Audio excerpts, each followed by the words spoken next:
Vice President Sara Duterte formal nang humarap sa Department of Justice patungkol sa kasong isinampa ng NBI laban sa kanya. Matapang nga na hinarap ni Vice President Sara ang Department of Justice sa kabila ng mga negatibong pahayag ng mga ito sa pangalawang Pangulo, nag-ugat ang kasong binuo ng National Bureau of Investigation nang dahil sa naging pahayag ni VP Sara patungkol sa isang pahayag nito na may na-hire na umanong papatay kay President Marcos kung sakaling may mangyaring masama sa kanya. Ngayon nagsumiti naman ang counter-affidavit ang kampo ni VP Sara upang sagutin mga alegasyon laban sa kanya. At ito ang kanyang pahayag.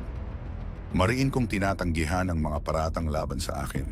Bilang isang inaakusahan ng isang kriminal na kasalanan, ako ay itinuturing na inosente alinsunod sa konstitusyon kahit sa mga pagdinig na ito at hindi obligado na sagutin ang reklamo lalo na kung wala namang ipinapakitang ebidensya na sumusuporta rito. Gayunpaman, tinatanggap ko ang pagkakataong ito upang itama ang mga katotohanan, pabulaanan ang maling paratang ng mga nagrereklamo, linisin ang aking pangalan mula sa kanilang walang basehang mga akusasyon at mailigtas ang ating pamahalaan at mamamayan mula sa pag-aaksaya ng mahalagang oras, pagsisikap at mga yaman na dulot ng mga ito. Submitted for resolution. Well, binigyan po yung NBI ng pagkakataon mag-file ng reply kung senador mag-file ng reply. Di naman po sumagot ng diretso ang NBI pa sa ngayon dahil marahil babasahin pa nila yung counter-affidavit. So itay na lang po natin kung mag-file ng reply. Last question. Other topics, sir, regarding reaction na po ni PP dun sa naging pagtangkang paghain ng impeachment complaint against BBM kahapon ng Duterte. Ako, I cannot comment on that. Si BP, I will not comment on that dito kasi sabi ng mga lawyers kung magloko po sa More questions? Kailan mo yung next BI or next hearing pala? May next setting po tayo. Ayon sa unang pinigay nila sa amin na sa PINA for May 16. So yun po yung huling, yun po yung next na setting natin. Attend po si VP. Hindi naman po kinakailangan. Dalawa lang, usual naman po yan na dalawa ang setting ng criminal investigation. Ang importante lang naman po ay mag-attend si VP para po doon sa pag-submit ng kanyang counter-affidavit. Ano assessment niyo ma'am sa Duterte right now for Monday's elections? How will they perform, do you think? Pwede pa kayo? Okay na? Okay. Thank you. Thank you. Cellphone! First question.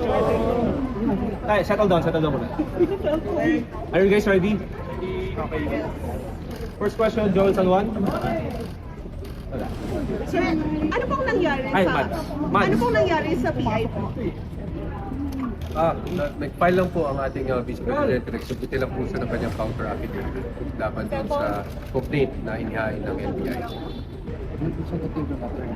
Okay lang ba sir malaman yung laman? Or We will not discuss na po muna yung aming defenses, so we don't want to preempt it out of due respect na rin para po ma-appreciate ng walang outside influence ng mga prosecutors. last na po on my end, ano pong humarap si BP ngayon na hindi naman ine-expect? May we know the reason po?